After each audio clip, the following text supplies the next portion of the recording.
I'm sure you've had delicious pho from Vietnam, but have you had the neighboring noodle dish called Pho Lao in Laos? Laos has adapted pho to its palate, and now you can see it being sold all over the streets of Laos. It is known for its distinct addition of sugar, limited spices, and its endless condiments. Let's get to know Pho Lao.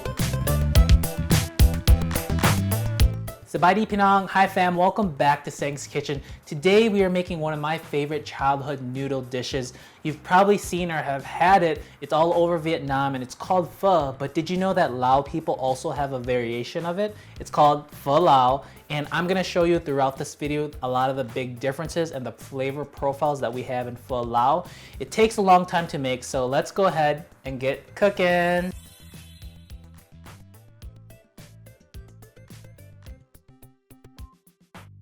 The first thing to do is to get your beef bones ready. For this recipe, I like using half oxtail bones, and then the other half can be like general marrow or whatever beef bones that you can find at the grocery store. And go ahead and put this into a large stock pot, and then fill it up until it is all submerged.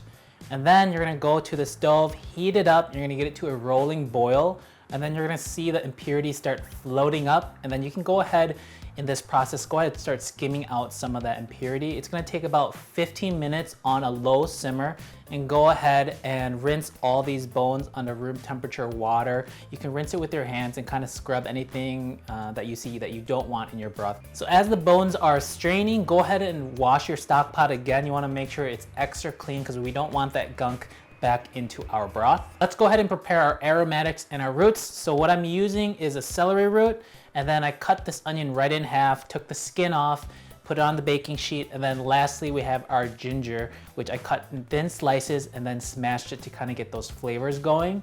And then with the bones that have been straining, go ahead and put this right next to all the aromatics. And then I'm gonna broil this for 500 degrees Fahrenheit for about 15 to 20 minutes until I get a nice kind of char on the top, or see that at least it's starting to cook. While the aromatics and bones are charring, let's go ahead and work with one of the spices that I'm using in Pho Lao.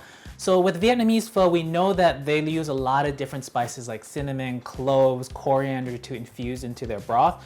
But with Pho Lao, the broth is fairly simple until you get to the condiments. So for the broth, I actually only like to use star anise. I think that kind of brings out a nice bright flavor with the scent of star anise. But then later on, you're gonna notice there are a lot of complex flavors that we add later on that will kind of like bring everything together. In a small pan, you're just gonna dry saute your star anise for about 2 to 3 minutes until all those flavors come out. So don't add any oil, just keep it dry. It's gonna really bring out those flavors before we put it into the broth.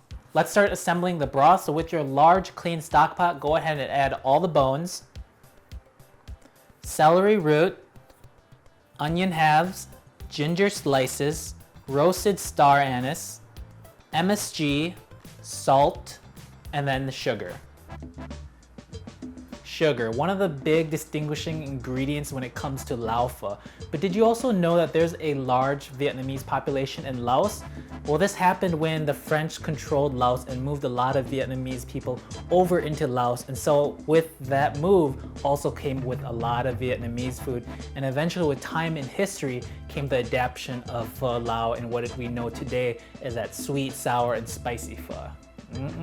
Food history is delicious. Another factor that distinguishes Pho Lao is the amount of sugar that we use. People are always surprised when I add sugar to my pho, just because it's not commonly seen in Vietnamese pho, but I think the sugar is needed because we have so much other salty flavor profiles playing around, and also how spicy Pho Lao is, so you kind of want to mellow things out. I like to do a ratio of 1:1 when it comes to the bones and the amount of water. So for example, 1 liter of water, you always need at least 1 pound of bones. So 2 liters of water, 2 pounds of bones, and so on, and that can kind of fluctuate more or less. Go ahead and put this over a stove and gently mix it and make sure that all the salt and flavors are well mixed, and then get it to a rolling boil. And then once it's at that point, you want to bring it to a simmer, cover it, and I like to say at least 8 hours of just cooking all day. You might have to add a little bit more water if anything evaporates, but at least 8 hours, because you really want to get the bone broth, and that's gonna take a long time. And if you want to be extra efficient, go ahead and make this the night before, let it cook on low simmer, and just as you sleep, your bone broth and pho is just cooking away, and then right in the morning, you'll have delicious Pho Lao ready. It's been 8 hours, let's go ahead and check on our broth, taste it, see how it is. The last 2 ingredients that I saved is the fish sauce and beef paste. I like saving those at the end because I don't want all of that evaporated within the 8 hours of cooking the broth. So I'm gonna add my fish sauce and then the beef paste, which helps magnify all the flavors. And then go ahead and adjust the taste. You can add more fish sauce, salt, beef paste, whatever you think will make your taste buds super happy. For our meats, I like to use beef round and then cut that into really thin slices. I am a fan of tripe, so I'm gonna add a lot of tripe in mine, and also beef tendon meatballs, and I like to cut that into quarters. For the noodles, I like using fresh wet noodles. Go ahead and rinse it once under room temperature water to make sure any starches are off from the noodles. In a separate soup pot, let's go ahead and get some water to a rolling boil, and then go ahead and cook your noodles. This should take less than 1 minute for the noodles to cook as long as you're using fresh noodles. And then go ahead and place it into the bowl. And then lastly, let's cook our meats, about a couple minutes to cook the meats and tripe. Once you're happy with that, go ahead and put it on top of your noodles. And now you're gonna add the broth right into your bowl. I like adding the condiments first, and you're gonna see there are so many condiments. There's probably some condiments that I'm missing, but some things I like to add is like sriracha, seasoning sauce, extra fish sauce if I need, sugar,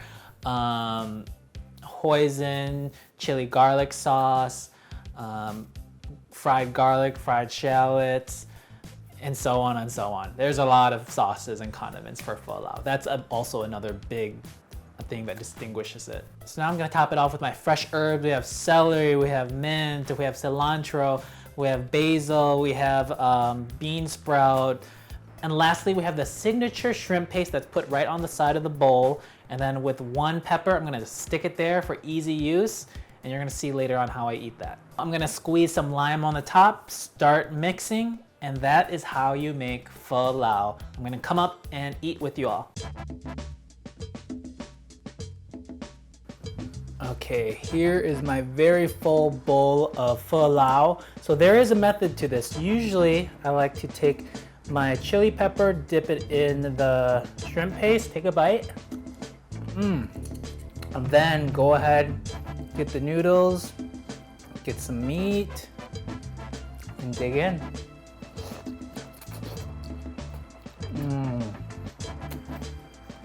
So good, and then get some broth to wash it down. Sweet, spicy, sour, all the flavors of a party mixed into a bowl. This is perfect for a cold, rainy day. Hope you all enjoyed learning how to make Pho Lao. It is definitely a meal that can feed an entire village. When you're making pho, even the day after tastes better and better. So I think that's also why we always eat Pho Lao for the entire week. Let me know in the comments below what other types of condiments or ingredients that you love putting into your Pho Lao. And I'll see you all next time on Saeng's Kitchen. Bye.